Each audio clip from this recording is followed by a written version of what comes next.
Thanks for staying with us. Joining us on the show now is the President's spokesman, the Special Advisor on Media and Publicity, Mr. Ajuri Ngalale. Welcome to the show, Ajuri. Good morning, ladies. Good morning to all of you, and good morning to our viewers. Yes, good to have you, Ajuri. Congratulations on your appointment, recent appointment. Wishing you all the best. Now, let's... I'm sorry that... Can you hear me, Ajuri? There's a bit of interference. Yes, please. Can you hear me now, Ajuri? I can hear you. Great.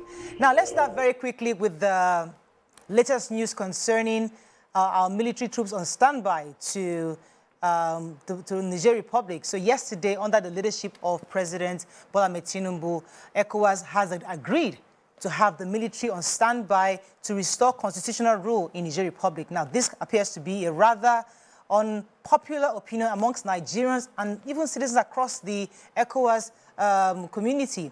What are your thoughts on this? How do you react to this rather unpopular decision by the heads of states across ECOWAS? Thank you very much, Murayo. You know, so effectively, what we can tell Nigerians this morning is that all measures, all options remain on the table as of this morning.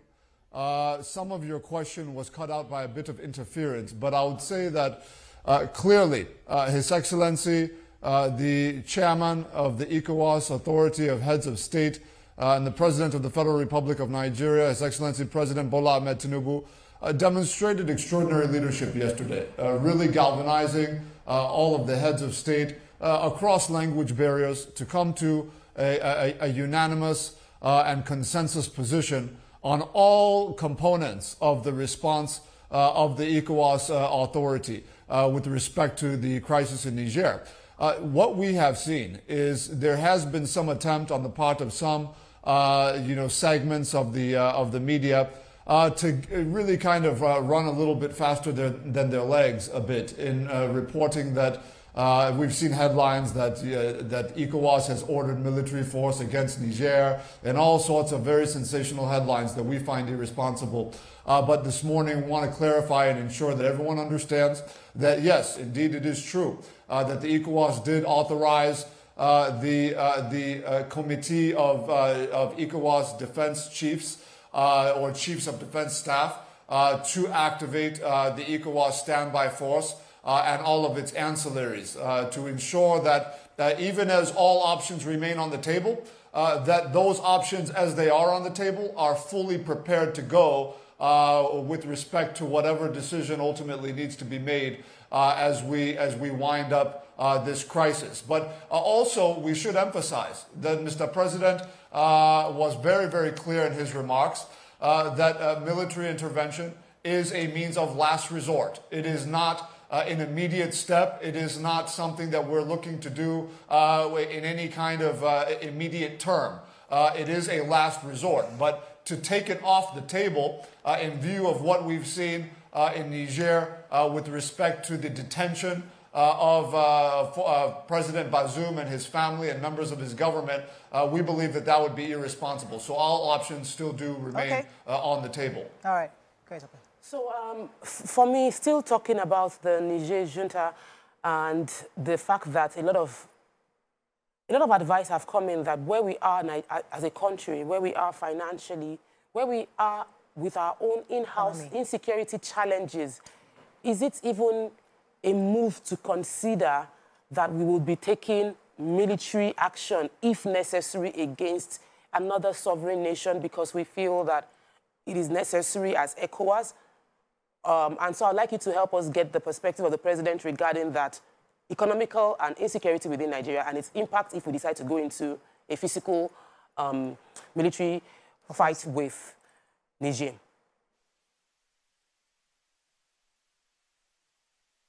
So unfortunately, there's a bit of a technical difficulty, so I'm not receiving your question clearly. I don't know how to, but let me try and say it again.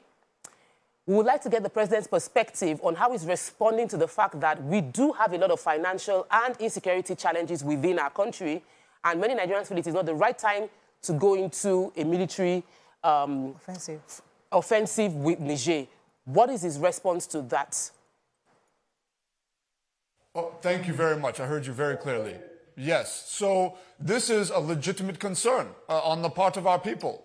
President Bola Ahmed Tinubu is certainly aware, more keenly, more acutely aware of the consequences of potential military intervention in Niger Republic than anybody else.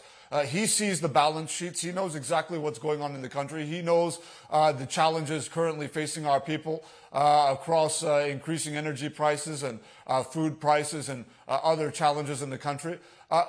He also recognizes, as the chairperson of the ECOWAS Authority of Heads of State and as the president of our country, that simply sitting back and watching the hostile takeover of nation states by rogue actors is an unsustainable means of development for the entire continent, including Nigeria, if we allow it to continue unchecked.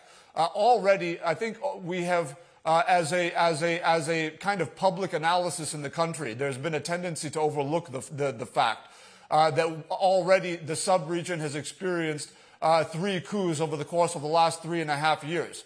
Everyone's fixated rightly on Niger, but there's a history to this. And the reason why we've seen over the course of the last 20 years so little, coup activity, and then all of a sudden this explosion of 3 coups in the sub-region in the last 3.5 years, it's simply because the previous coup attempts in these other countries that proved to be successful were not responded to by ECOWAS. And we've seen the consequence of it. So the question now is, how do we create jobs for our people in the country? Is it not going to be by attracting foreign direct investment? Is it not going to be by ensuring that we have secured our nation within our borders in such a way that we can have the facilities established in place so that our people can be employed and so that wealth can be generated and tax revenue can be generated and the like? This is how we're going to do it. But if we continue to allow rogue actors within nations to simply take up arms against the state and take over the way that we've seen it occur in Niger Republic, then that is going to continue to happen, which means that you're not going to have foreign investors coming here. They will look for other continents, or at least at the minimum other parts of this continent to invest in. It is not in our medium to long-term interest to simply sit back in any kind of a cowardly fashion and say, well, we don't want to get involved with anything because we're scared of the potential consequence. We tried the meek and a kind of appeasement approach over the course of the last 3 coups we saw, but now it's hitting close to home, and there's a decision to be made. So what we are saying is that we are in no hurry at all. Mr. President has been very, very wise, been very circumspect about all factors that will go into any kind of collective decision as it relates to military intervention. But that is not our focus now. Our focus now is championing the cause of diplomacy and direct and active dialogue until we come to what hopefully should be a peaceful resolution of this crisis. But we will not back down and say that because we're scared of confrontation, we're going to take the military option off the table. That's not who we are, and that's not what we're going to do. Let me go on a very short break. When we come back, we continue this conversation with Ajuri. Stay with us. We'll be right back. Thanks for staying with us. Ajuri, still with us? Absolutely. Right. So let me ask you one final question concerning Niger before we move on to other segments. Now, word on the street is many have actually expressed their concerns, legitimate concerns, if you may, of the reason of those who are supporting the military junta, saying that it's about the dominance of France in their country and corruption allegations against the detained president, amongst other things. Some have said that this is a time to take their country back into their own hands. Although ECOWAS would prefer a more democratic approach rather than a coup, is there any sort of middle ground ECOWAS is considering, saying, instead of insisting on Bazoum's resumption as president, maybe some kind of democratic transition into a different presidency or something that can make things work out rather than bringing Bazoum, because they're insisting that Bazoum shouldn't become president back?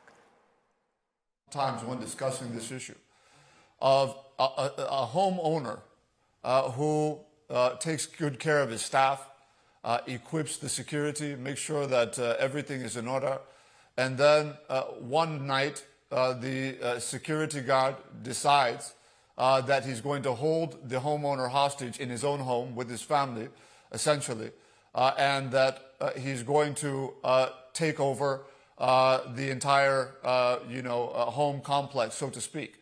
And the question now is, if you're a neighbor of such a home, and you have an established relationship, in fact, you're even a partner in investment in infrastructure projects like railways and all sorts of commercial ties between our two nation states, and you have the populations of both countries very, very close. In the northern part of our country, our people are intermarrying frequently with Nigerians. I mean, the ties are very, very tight and very, very deep. What we are saying is that right now in Niger Republic, anybody who is pro-democracy, anybody who cast their ballot just 2 years ago for President Bazoum and his political party, anybody who is anti-authoritarian rule, cannot freely come out today in Niger Republic and voice their opinion. It's impossible. You're going to be under the threat of either a beatdown, detention, or potentially death, if not all three. So what we are saying is that the notion that you fill a stadium with people, and we all know that elite figures in society have the ability to mobilize people into stadiums, as it were. The notion that that is representative of the entire population of Niger Republic, when we know that everybody that is pro-democracy in that country is currently under forceful suppression, I think is just a misunderstanding of the situation. So what we are saying is that we are going to stand up as a community, ECOWAS, not just Nigeria in isolation, not just President Bola Ahmed Tinubu in isolation, but the entire ECOWAS community has been very clear across language barriers that we will stand with the voiceless people of the Niger Republic and ensure that we engage on their behalf the way that we would hope anyone would engage on our behalf if we were found in a similar situation. And that's what we're going to continue to do. Awesome. That's beautiful. Understanding the state of the nation and how a few policies have affected Nigeria as the average Nigerian knew it to be, right? May I request that you speak to the average Nigerian who is unsure of what next the government will bring in place, because I understand that there are short-term benefits of these things. Yes, it may be hard right now, but there are necessary changes. So could you kindly speak to the average Nigerian who is unsure, but still is hopeful about Nigeria? Ajuri, did you get that question from Toby? Okay, I think we're having... Hello, Ajuri. Okay, I think we lost connection with him. But so we're going to be moving on to other parts, which is where Toby is leading us to. Aside from the issue of insecurity, we're going to be talking about the state of the nation with Ajuri, the economy, removal of subsidy, naira depreciation, food inflation, minimum wage, job creation, amongst every other thing, and what the plans are. The list is endless. So, hopefully we can get him back to give us some clarity on, just like you said, how does this interpret to Nigerians? How do they understand the policies this government is putting in place, and how would they be communicated properly to Nigerians so that they can understand? And we're going to go on a quick break. Hopefully, by the time we come back, we'll have gained reconnection with him. Stay with us. We'll be right back.